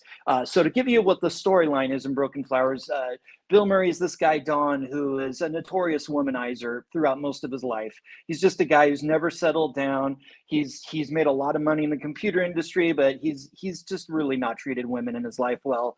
And he gets this anonymous letter from a woman saying that she had his son, never told him the son is now an adult age, and that's all he's left with. So the story is him basically reaching out to one. There's basically 5 possible women that he thinks could be the mother, and he's reaching out to them, and it's kind of these vignettes as he's connecting with these different women to try to figure out, are they the mother of my son? And you get amazing actresses. It's so great. You get Sharon Stone is like the uptight one that he connects with. She's so funny. You get the great actress Frances Conroy from 6 Feet Under as a hippie woman that he has to kind of connect with. You get the great Jessica Lange, one of the all-time great actresses of all time, playing a woman named Carmen, who's an animal communicator. It's so funny. And then ultimately, the great brilliance of this movie, you get Tilda Swinton as a biker lady who ends up freaking out on him, and her biker friends beat the crap out of him. And it's just, Bill Murray, he's so human. I think you get a lot of the real Bill Murray in this movie, somebody who has probably had bad relationships with women. It's kind of autobiographical. It's funny. It's unique. And I think it showcases him way more than Royal Tenenbaums. Time. All right, so that was 2 minutes on Broken Flowers. We're going to go back to Alan for 2 minutes on Royal Tenenbaums. And again, time starts when you start talking. I think we had a lot of different films, romantic comedy kind of sexual time travel films that I think are far better than Broken Flowers. I mean, it's quite a mundane kind of film, and Bill Murray has shown, his pathos as you even mentioned Lost in Translation. I think he does far more better self-discovery in Lost in Translation than he does in Broken Flowers. I mean, there's a couple quirky scenes, but most of it he's kind of deadpan in Broken Flowers, and kind of you're not getting to see the charm aspect of him. Because when he's reestablished with these women in the movie, we don't see what made them fall in love with him or be seduced by him. We just see them reacting to him in these interesting ways that I don't think showcase him very much in that. I know he's said to the point that was his greatest acting performance, but I kind of think that is an ego thing of going, well, he's trying to get his Oscar, he's trying to get an Emmy or a Golden Globe, or he's trying to do something to try to get a statue for that. But I don't think it really showcases what we love as an audience about Bill Murray. And I think Royal Tenenbaums is just being a far better film more entertaining, more relatable, more kind of exciting, and more rewatchable. I mean, by far, Royal Tenenbaums. I could watch that movie every day because I love it so much. And you really get to see, everything you get to see in Broken Flowers in Royal Tenenbaums, but in a much, much more interesting way, and what we come to love. He's more lovable, and you love his heartbreak and his tragedy. His inability to really connect with Dudley, his patient, and his ultimately failing with being with Margot, and then ultimately being part of this family. He gets to kind of fail at, but you get to see it in a lovable, interesting way, and a lot more pathos with the character than Broken Flowers. All right, gentlemen, that closes the first portion of this. We're going to go into the open debate rounds. Both of you guys are going to talk to each other for the next 4 minutes straight. Let's just do it. I have no further quips right now. This is just fun. Go.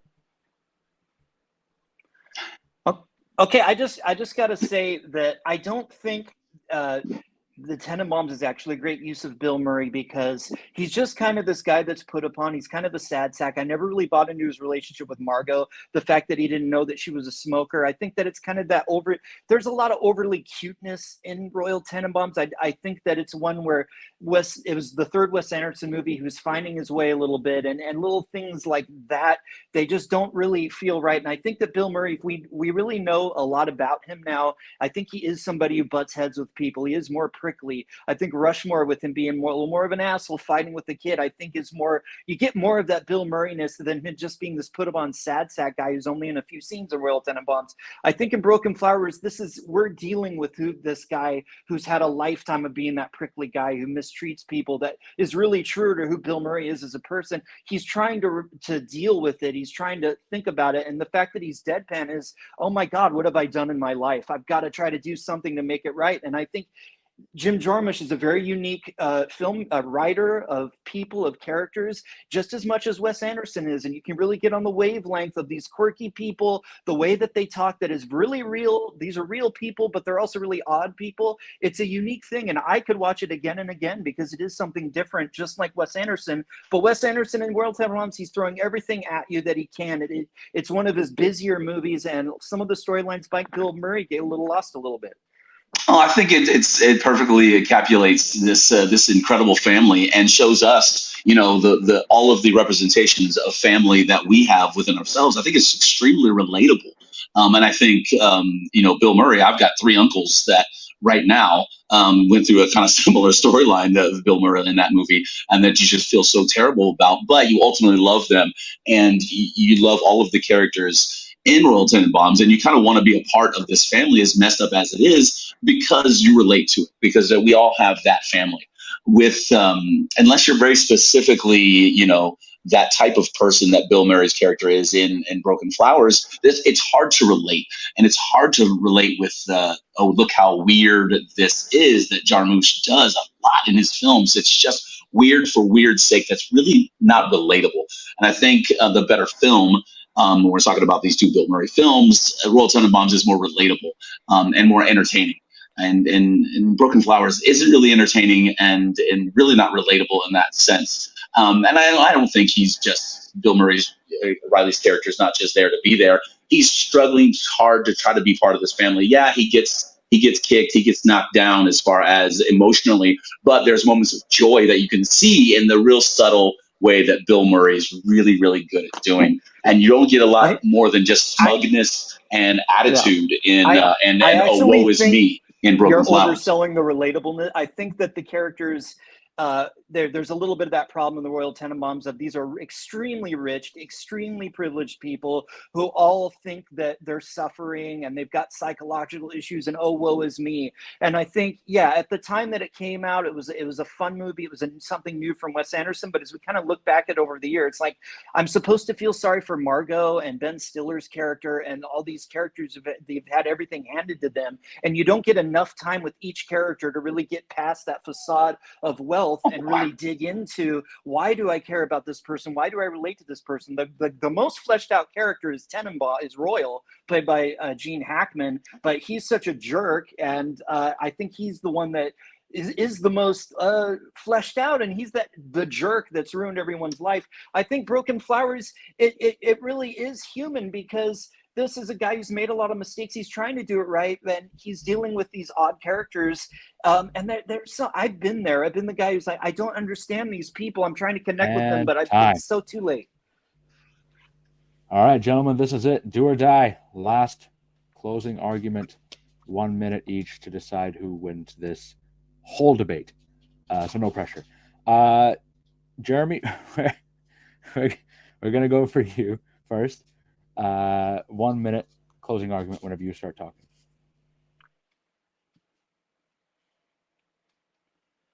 I think that Wes Anderson was very ambitious with Royal Tenenbaums, trying to do way more characters, tell a bigger story of the family than he had before. I think there are moments that we remember that are fun. The first time you watch the film, it is kind of a fun, unique, entertaining film. But then you go to later movies like Moonrise Kingdom and the Grand Budapest Hotel, and it's like he does it better.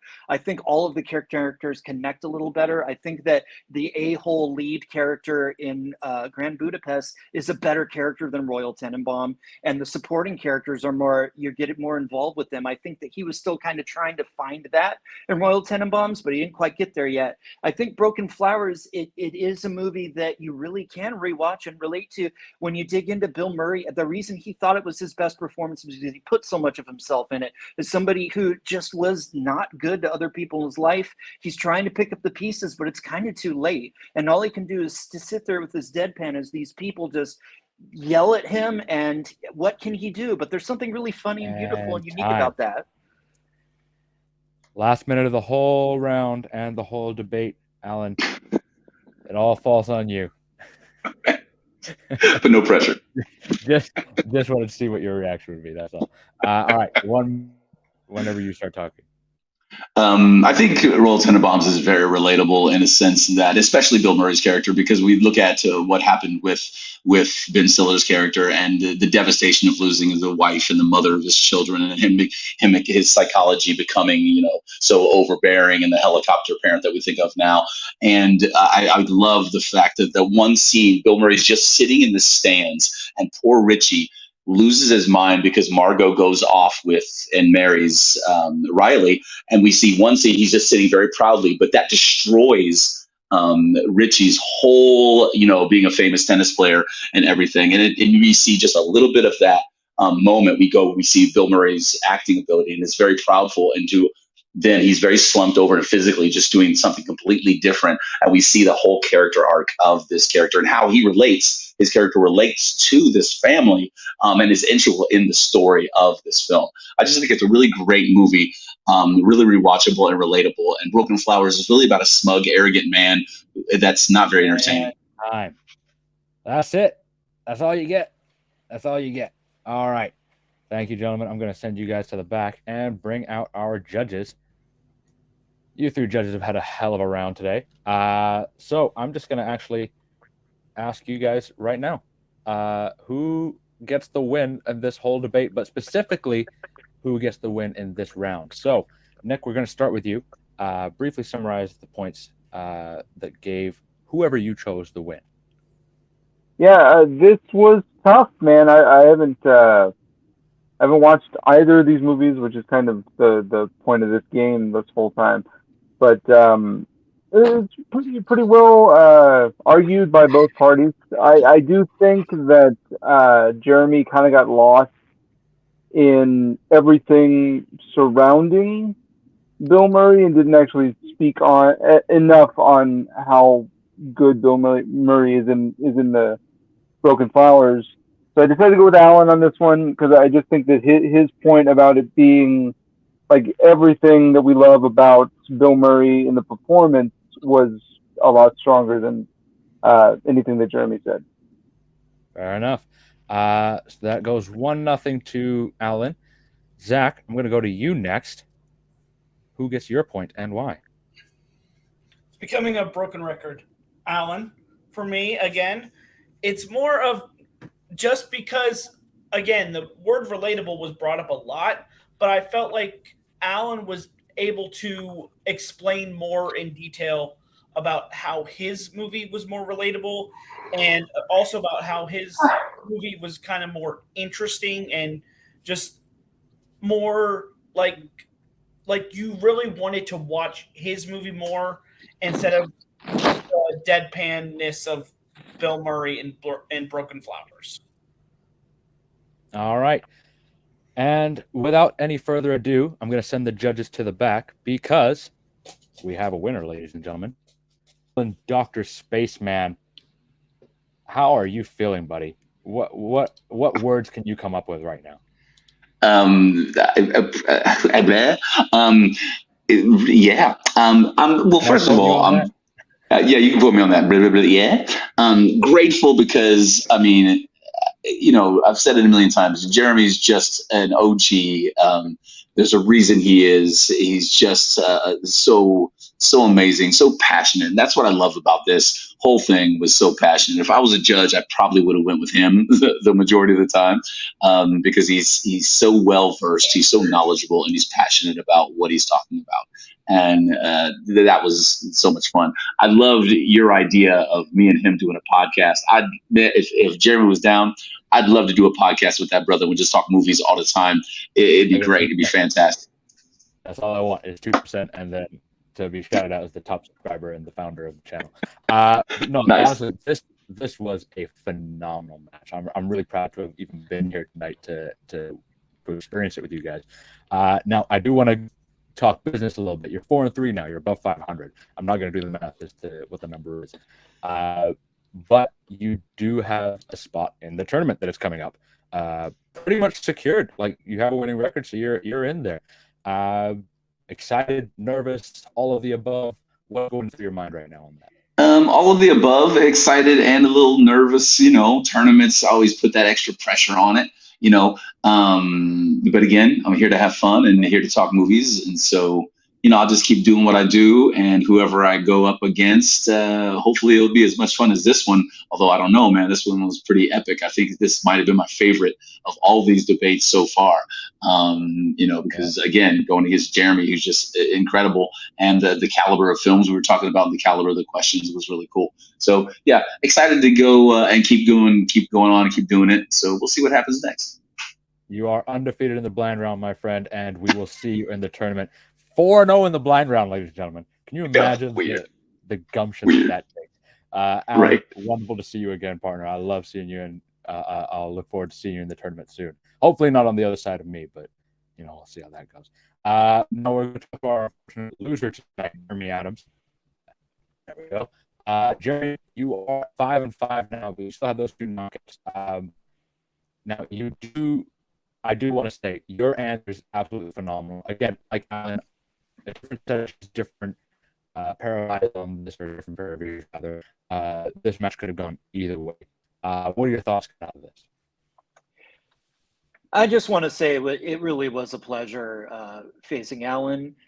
He's just got a different vibe than a lot of other people that I've faced, and I think you hit it on the head with talking about us like doing a podcast. It did kind of feel like 2 guys passionately talking about movies on a podcast, like something, there's a million of those shows on the internet and on YouTube. And it kind of felt a little more like that than it did some of the other debates that I've done, where it was like 2 fierce competitors that have played each other in trivia matches, trying to one up each other. So Right. Yeah, it had a different vibe to it. I mean, I don't feel that it was my best outing, but I also feel like there were some things I take pride in. The fact that I did get the win on the Mickey question, when obviously that was something that Alan was very passionate about. That was his topic. But, I just, the chance to get to talk about international cinema and about horror and stuff is something I'm very passionate about. And I do love Mickey as well. So the fact that, I went head to head on that makes me feel good. I feel like the blind round was tough because you just don't know. A lot of times it's what's the best and what's the worst. Like, it seems like it's very often that. And I got before it was name a movie in the Halloween franchise. And I'm like, well, let's go with the original Halloween. And then what's the worst Halloween movie? And it's like, oh my God, I just picked the best one. And now I've got to argue it's the worst. So you try to go in the middle, and having picked something Broken Flowers is a movie that I don't love. I don't hate. I'm like, I can try to push it either. I could push it as the worst. I could push it as the best. I could push it as something in between. You know, I mean, I could have picked Garfield: A Tale of Two Kitties. I mean, you don't know. I forgot that movie. That would have been. I don't know if I want to say argue thank you or that's the fuck you best for one. reminding me of that movie. But to have to argue that was the best. So I'm like, I'm not going to pick that. And I'm yeah, not going to pick Royal Tenenbaums or something like that. That's his best. Because, you know, then what if they argue? So, but I actually think I did good. I think that I actually did a good argument for Broken Flowers. I you know, whatever the judging was. And I think I did have some good arguments against Royal Tenenbaums. So when you're in those situations, I don't feel that I just rolled over. So obviously it's easier to argue Royal Tenenbaums. That is a movie a lot of people love. It's a revered film, but I didn't roll over, and I feel good about that. And I feel like I had maybe a little more data, a little more facts throughout all the arguments to kind of back some stuff up. I had a lot of counter arguments, but when, you know, Alan is a very persuasive and very heartfelt guy, so when he just kind of hits you with his opinion on things, I think it can persuade people, you know, more than my little rebuttals and my little facts and things here and there. So it's just, you just got to kind of gauge each opponent a little differently. And I can definitely see why he won the judges over the way that he did. And it's different than other guys who are just they've got all the trivia stuff to back up everything that they say. He's not that guy, but he's awesome in his way. And he did, you know, I give him all the credit in the world tonight. So yeah, whenever it's a great match, even if you feel a little bad about, you could have done this, you could have done that. If it's a good match, you feel good. Exactly. And I will say very quickly, if that was not your best match, holy shit, we are in It trouble wasn't. for who I'm picking next. I appreciate that. And as someone who's seen some of your best matches and been against you in some of your best matches, god damn it, all right. But no, you're absolutely right, man. I don't think either of you guys just laid down and took it. This was, if you guys weren't so compassionate and friendly with each other, I would have thought this was like a blood brawl. But this was absolutely phenomenal to watch, top to bottom. Your passion. This match does. The one thing I will say, if you can put one word on it, is it's you guys were both passionate about all of the films today. And I'm really happy that I got to see you guys. Now, at 5-5, you are just on the outskirts of the tournament, but we will see you in the future. I know you are also a very busy guy, so that's perfectly all right. Yeah. But Jeremy, again, always a pleasure to see you, man. It's wonderful to have you on screen. And as two of the guys who have been in this show for damn near a decade now, I want to say. Long time. A long time. It is always a pleasure to see you, my man, and I look forward to the next time I see you as well. That is it from us, ladies and gentlemen. I will ask you guys to please like and subscribe and comment below what your thoughts on the match were, and also what your favorite Wes Anderson movie was. There's a lot of great ones to pick from, but let's be real. Grand Budapest Hotel is the right answer. But again, thank you guys so much for joining us today. I want to thank our judges, all three of them, for doing such a wonderful job. Our wonderful competitors, Alan and Jeremy, for being here. And thank you for you guys for watching. That's all from me. We'll see you guys next time on the Battleground.